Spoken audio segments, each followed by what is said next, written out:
Hey, good morning, everyone. Welcome back. It's FPC Radio Live, and it's a new week. It's Monday. It's February 19th, and well, we had quite possibly, and this is a year-to-year thing. Quite possibly, the worst NBA All-Star game of all time, and I feel pretty confident in saying that. John, I think you'll agree with me. These things aren't getting any better; they're getting worse. And yesterday was dare I say, a just a pathetic display of basketball. And maybe I don't even call it basketball. Let's call it something else. Call it netball. Because it's not basketball that we're watching. No, it was more like a skills competition. We know that the 24 players that took the court last night are the greatest players in the world. The skill level is incredible. It's higher than it's ever been, but the games are getting worse and worse and worse. I mean, 211 to 186. So you have scores that are more apropos for 10-pin bowling scores, like 211 to 186. Yeah. Nearly 400 points were scored. It was just endless threes. There was no defense. And I don't know what the solution would be. I mean, I know people say just cancel it, but it does make the league a lot of money, and it's a way to wine and dine sponsors. That's what the whole weekend is about. It's not about necessarily good basketball or, really being in awe of what these players can do on the court. It's more about making money. So they do that. What would the solution be? Do you eliminate the 3-point shot from the game so at least you have some sort of basketball because these guys can all shoot threes? Do you go 6-on-6 as opposed to 5-on-5, but now you have injury concerns because I'm not too crowded? What do you do? I'm not really for changing the dynamics of the actual sport. I mean, this is one of the reasons why I hate the shootout in hockey, because I think it down. So I think, tweaking it in that sense, I think you have to find a way to give it some meaning, like have it mean something. I know it's impossible. Baseball tried to do it with the World Series, winner gets home field advantage, that type of thing. But it has to mean something, because if it doesn't mean something, then we're just going to get more of the same. Like, I mean, I watched LeBron do a pass off the back glass to himself, and he completely flubbed the dunk, and no one reacted, and they were just like, have another shot, go for it. Right. And it's like, yeah, you're right. It's a collection of the best basketball talent in the world, but that's not what we saw. And I think it's a travesty, because again, when are you going to get that? And it's like, never. Yeah, never you don't get that. It just won't happen. No one plays defense. I mean, you start putting players into the game who are defensive players. I mean, you put Marcus Smart and Pat Beverly out there, and maybe they'll play defense. But there's a brotherhood among NBA players. The biggest fear is someone gets injured in the game. That was a fear of mine with Jaylen Brown in the dunk contest. Now, the chances of him getting injured were minuscule, but he is kind of accident prone, and you just worry that, going up for a dunk, something happens. Something falls, and if that's, he turns his ankle. If that's the case, get rid of it. Get rid of it. Yeah. I mean, there's no point. If the injury concern is that much that you just refuse to actually play the game, then get rid of it. There's no point in it. There's no point. I understand what you're saying about sponsorships and money and that, but at what point are you, I mean, again, it's just, I mean, this is where the quote unquote old heads, John, are right. And kind of like the game was tougher back in it kind of, I mean, these competitions were actually competitive 20 years ago, and just over the last decade and a half, it's just become more and more of just I mean, like Harlem Globetrotter games are more competitive than this, John. Like, and who's going to win those games. Like, that's what I'm talking about. It's frustrating, and it's just, like I said, we go through this with a lot of these all-star games. Good for the NFL for just getting rid of the actual game itself, because they realize that, much like basketball, no one cared except for Sean Taylor. I mean, he was out there hitting punters, and I'm cool with that. But like, now it's like, you can't play a physical sport and a very demanding defensive sport half-ass like that, because then you just get sloppy. Like, why do I want to watch this?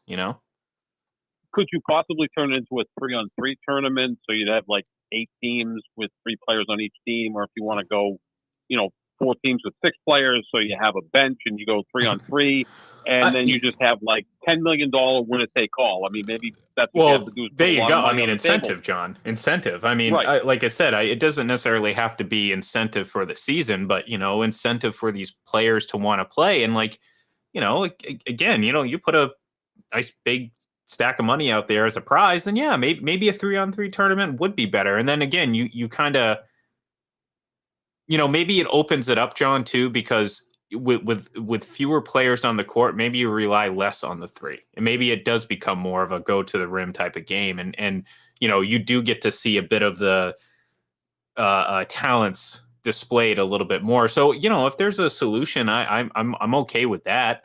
If anything, just to try something else, because again, we know next year it's going to be more of the same.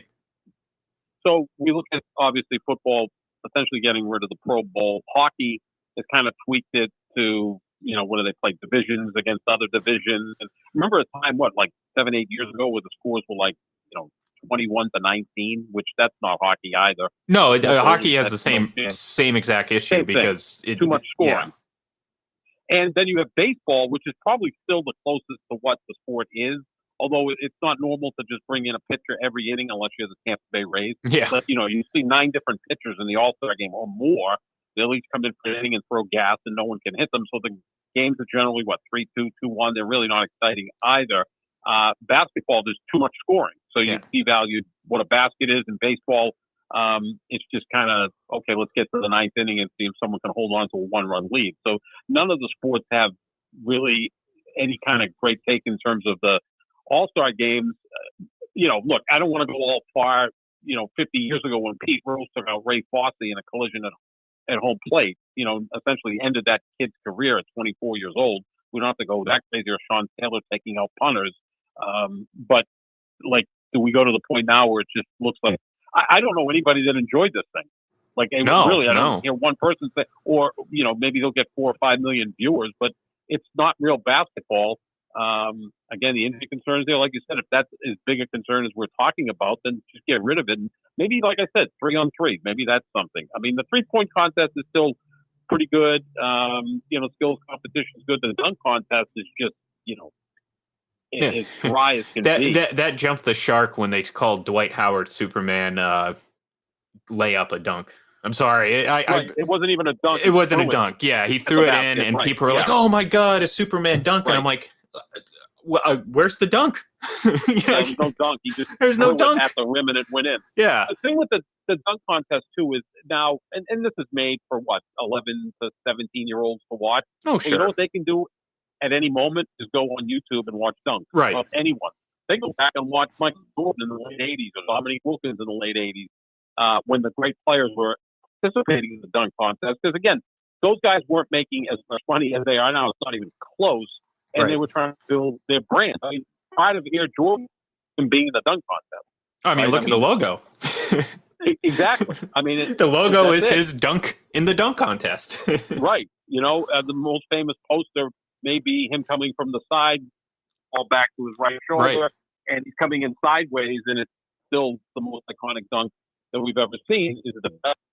Go judge for yourself, but it's the one I remember the most. Yeah, and then you had upsets in there with Spud Webb or Nate Robinson, the little guy winning. Now you've got a guy winning back-to-back dunk contests who doesn't really even play in the league.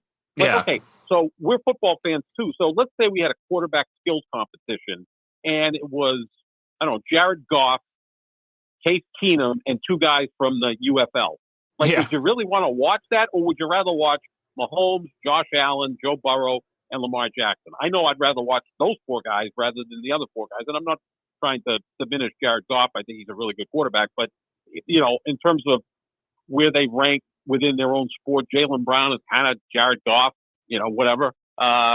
So who's watching that dunk contest when 3 of the guys you don't really even know other than if you see them on, YouTube?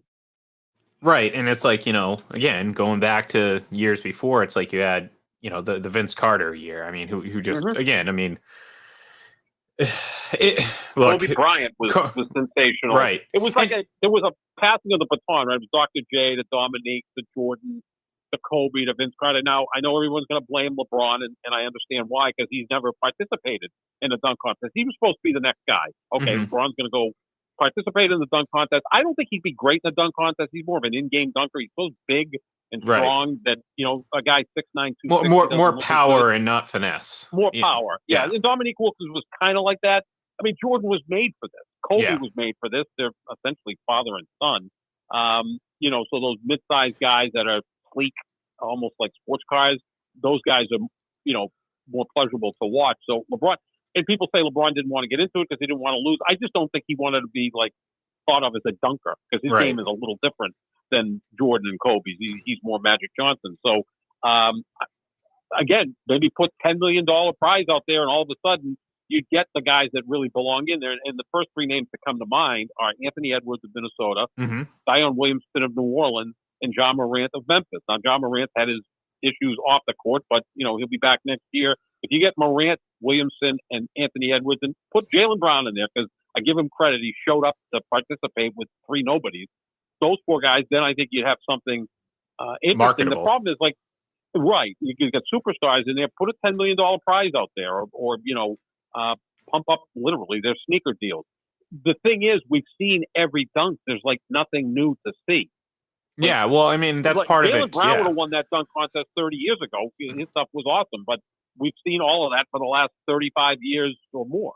Yeah, and there's only so much you can do before, again, it just kind of gets ridiculous, to the point where you're putting on a cape, and it's so distracting that people don't realize that your dunk isn't an actual dunk. I'm really kind of piling on Dwight Howard here. That he was about a foot away from the rim. Oh, yeah, it wasn't even we're not even talking about okay, maybe it left his fingertips a little bit ahead. No, we're talking about he literally threw it down, basically your what are those office hoop things you put on top of your door, where you're just running around and just basically throwing the ball in because it's just a little hoop, and I'm with you. We can rant on that for a long time. I've been very against that for a long time. It always drove me nuts, John. But it's kind of it kind of speaks to where you're at right now with this competition. What can you do? How different can you get? And it's maybe we just have to leave it alone for a little while. Bring it back so you later. Get some stars back there. Yeah, just put it on. Take it off for 10 years. For a year or two. Oh, 10 years. Put it on 10 years. A decade. Wow. Oh, yeah, absolutely. Give it a decade. Really, John, who cares that much about the slam dunk competition? You take it away for the next 10 years, no one's going to miss it. That first year, people, oh my God, I missed the dunk contest. And then you actually sit down and you're like, wait, no, I don't. What am I missing? And then maybe 10 years from now, you bring it back. You're like, oh, you know what? We have this dunk contest. We haven't done it in 10 years. Let's do it for the first time. And I guarantee you people are going to be a little bit more excited and we'll enjoy it a little bit more. And maybe you won't get this. Maybe you'll get more. What's more impressive to me, John, is the natural dunking. I don't care about jumping over cars. I really don't. You know what I mean?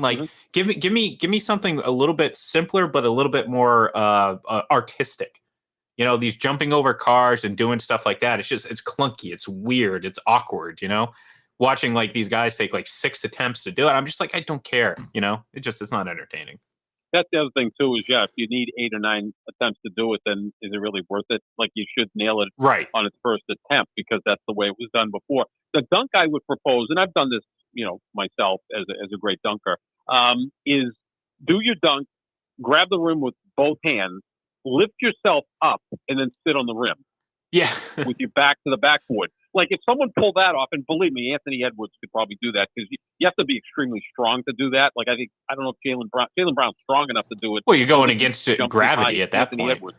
At that point, and then if I'm the owner of the Minnesota Timberwolves, I would probably have a massive coronary, because here's your franchise player, maybe the future face of the league, doing a 180 while sitting on the rim. Yeah. I don't know if that's necessarily worth the aggravation or the trepidation of him doing that. But that would be something that would be awe-inspiring, right? So now you got Mac McClung, who's in there. He's 6'2". He's a white dude. He doesn't really play in the NBA. He can get up, with a 48-inch vertical. Okay, that's great. It's if they brought the professor in to go off against Vince Carter back in the day. Right. It's exactly it's like, okay, it's like a novelty thing, but there's a reason why he's not in the NBA. Like, it's like Nathan Peterman, that quarterback, which, apparently can throw the ball 86 yards and can do all sort of trick shots. Well, didn't he throw like 12 interceptions in 4 games that he played in? He did that in one game. What are you kidding? Right. Yeah. I mean, I know there was one year that he had like 60 snaps and he had more interceptions than like Brady and Rodgers combined. Some god-awful stat that happened. But yeah, because quarterbacking is more than just chucking the ball 80 yards. Right. So, yeah, I don't know what to do. I mean, I've thrown out some suggestions. Some of them are ludicrous, obviously. But, yeah, it's not a good weekend other than the fact that it makes money and it's the time for all the players to get together. They really like that. There is the brotherhood in the NBA, more so than any other sport.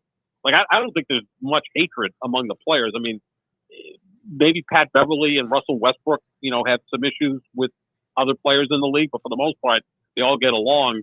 They're always at each other's weddings. And I guess that's great, but it doesn't necessarily lend itself to competitiveness when guys just didn't like each other. No, and what do you do? And look, I think the we talk about guys like Kobe and Jordan. I think some people go over a little bit over the top with Kobe, but at the same time, it's like, do you think a guy like that would just half-ass a game like an all-star game like that? No. And it's like, we hear these stories. Wait till game 6 of the NBA Finals to do that against the Celtics. Yeah, well, that's another discussion. that's another discussion. But we hear these stories about the Team USA and how he just just how he carries himself and how he approaches the game, and it's like, he's not going to go out there and let LeBron get a second chance at a you know what I mean? Like, or like, right. It's just like you're lacking that sort of fiery competitiveness. And maybe you're right, John. Maybe it is because everyone's a little bit more friendly now. And maybe everyone is a little bit more, hey, I want to swap jerseys with you. And I'm not saying that didn't happen. I'm not saying that every player in the 80s and 90s hated each other, but there was certainly a lot more hate, Sure. I think what happens, Ian, too, is the league takes on the feelings or the dogma of the best player, the face of the league. So Jordan was this ultra competitive guy. Right. He just liked his teammates, let alone the opposition. And he was always competitive. So it kind of filtered in throughout the league, because to be the best, you got to beat the best. So I've got to be more like Mike. Right? Yeah, so well, unless you're Patrick Mahomes. Heard about in the 90s. What's that? Unless you're Patrick Mahomes, and those to be the best, you have to lose to the best and then fall short of what he did. Still better. Right, exactly. So now LeBron's been the face of the league for 15 years. I think the greatest player ever. Look, he's won 4 championships with his method, but he's much more inclusive. He's one of those guys that's friendly with everybody, believes in keep your friends closer, enemies closer. Look, Draymond Green kicked the guy in his private parts during the finals, and Draymond Green now is one of his best friends. Like that, if someone did that for Michael Jordan, first of all, there would have been like a melee on the court, and he would never have spoken to the guy again. Bill Laimbeer did that. Right. I mean, look, Michael he Jordan, might have done that, actually. He probably did. Yeah, I was going to say, he probably did do that. Yeah. He punched Bird punched back, and they went at it. And Robert Parrish punched Laimbeer and didn't get thrown out of that game, which is pretty amazing. But it's just different, right? So now everybody wanted to be like Michael Jordan. So now everybody wants to be a little like LeBron, who built a great brand, and he's a good guy, and yada yada yada. So maybe it's just done differently. No, I can buy that. Ago. I mean, I think that's part of it. It is. I mean, it takes time for things like that, and to. Before we go, I do want to bring up LeBron real quick, because outside of the All-Star game, I find it funny. First of all, like I don't care about doing the farewell tour. I certainly for a guy like that, he deserves it. I have no problem with that. It's hilarious to me that he even pretends like he doesn't want one. He said he's 50-50 on it. I'm like, no, you're not. You're like 200-0 on it. You're like 200% certain you're going to have one, 0% certain that you're not going to have one. I mean, come on, John. It's LeBron James. Is there any chance in the world that he says, no, I do not want to be pampered for my final year in the league? No, exactly. No, exactly. He'll have a farewell tour throughout the league without question. There haven't been a ton of those. When you really think about it, I remember Dr. J and Kareem had them. because they announced this is going to be our last year.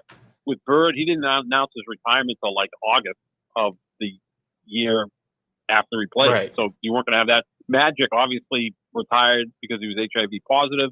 Then he came back for a bit. Then he came back again. So it was kind of wonky at that point. Jordan had missed 3 years and then came back with Washington. So a lot of the all-time greats, they don't really have that. Well, even in football, I mean, Peyton Manning kind of. So like Brady didn't have one, but there were, obviously, no. I mean, twice he didn't have one either time. He didn't really. I mean, you could put the dots together, connect the dots. Peyton kind of the same. Like, I mean, I think everyone knew that. I mean, certainly at that point, as the season progressed, there was no chance that Peyton Manning was coming back. He had been benched and everything like that. So, there was, there was obviously a very safe assumption that he was going to end that year, but it wasn't like a retirement tour. You get him more in baseball, just because the game's more ceremonial. Does that make sense? Mm-hmm. And again, absolutely. And you also have more games. So like when David Ortiz goes and plays the Yankees for the last time, you know what I mean? I get it. Like I said, I have no problem with the fanfare for these players who are legends of the game. I don't have any issue. I think it's funny that LeBron even pretends that he doesn't want it, but we'll see. Aaron Rodgers Rodgers would have a farewell tour. If any player in the NFL would demand a farewell tour, I think it might be Aaron Rodgers. Probably. Yeah, probably. Yeah, that would make the most sense. So my two favorite guys are so narcissistic and ego-driven that they're going to have to. Yeah, but I mean, but that's part of what makes them great. I mean, it's part of their some of their flaws too, no doubt about it. Mm-hmm. But the positives that come out of that obviously greatly outweigh the negatives. Like, I mean, Aaron Rodgers isn't going to be the quarterback he is if he isn't self-centered and having the ego that he does.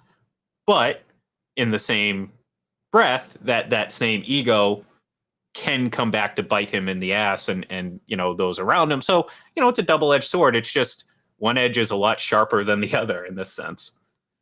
Well, I think too, when we look at some of the great quarterbacks that retired, Marino, Elway, Montana, they didn't have farewell tours. I think Montana wanted to play another year, but the nerve damage in his fingers was so bad. Elway kinda. You kind of knew when he won the Super Bowl. Yeah, and there was going to be it. But he was the MVP of that Super Bowl. He could still play. Yeah. And I was always like, why not come back and try to be the first team to three-peat? But he just was beat up at that point. Oh, yeah. I mean, of the style he played. And, Marino the next year retired. Baseball, you're right, Ian. I mean, Jeter had a farewell tour. Ortiz had a farewell tour. And I remember people would always say, well, Ortiz is really a pain. He's complaining about a scoring change and why he didn't get a hit, and they caused an error and it affects his batting average, and he's complaining about his contract. I go, well, it's part of the David Ortiz package. You get that, but you also get this guy who puts up incredible numbers and hits so well in the clutch. And he had a resurgence towards the end of his. I mean, he could have probably played again another year. I mean, he went out. He had a great year. He was phenomenal. Yeah. He was phenomenal, and you don't get that often. So. Before we wrap up, can I just throw one other suggestion out to you? As far as the All-Star game, this probably wouldn't work either as far as the game itself. And it's been floated out before. It's nothing original on my part. What about U.S. versus the world? And who knows if that would give it some more competitiveness. So, the world, you'd have Embiid, Giannis, Jokic, Luka, arguably the four best players in the world, if Embiid's out there. SGA is from Canada. Jamal Murray's from Canada. Kyrie Irving was born in Australia, so put him out there. He could actually represent planet Mars if they had a team. But you could come up with 12 legitimate studs from outside the United States, and then the United States would be, LeBron, Durant, Curry, Tatum, and the rest of the players. I think that would be maybe try it. Just try it and see what happens. How about this? We combine both the NHL All-Star Weekend and the NBA All-Star Weekend. And the NBA players play a game of hockey, and the hockey players play a game of basketball, and there you go. Because you can't that's my solution. Boom. There you go. Mega weekend. Post Super Bowl. I love it. Let's do it. Wasn't that like the what was it, Basketball, the movie? Oh, was it? Yeah. I guess you're right. I was actually, I was thinking of the two sports. I was thinking about that movie where the mom and daughter switch bodies. I don't know why. Okay. So was it Susan Sarandon and the redhead, Lindsay Lohan, right? Or okay. yeah. Yep. It's like, Yep. right? Something along I don't those know. lines. Yeah. Let's do it. Let's do it. Why not? Talk about injuries. Yeah, that I know. That's all we need is Giannis out on skates at 7 feet tall. Yeah, that's Look, I'm not players tackling each other out there. Yeah, I'm not. I certainly was not keeping in mind the safety and health of the players when coming up with that suggestion. Yeah, why not? Just the entertainment of us. That's it. So. Well, we go back to a Chris Rock joke from 20 years ago. He goes, Venus Williams is dominating tennis. We're taking over everything. Just start heating those hockey rinks. LeBron's going to come out on his skates at 6'8" and dominate. It's just like try it. Try something different. Who knows? But, hey, U.S. versus the world, maybe. But yeah, I like your more radical idea. Yeah, I like it. I am radical. So, all right, we're going to end it there because, hey, we're going to go out on a high note here. So, thank you, everyone, for tuning in. We'll be back tomorrow. We'll obviously keep discussing all the latest news and headlines. No more football. So, we're gonna fill it with some more, our day-to-day stuff with more stuff. So, should be entertaining. But thank you, everyone, for tuning in, and we'll catch you all tomorrow.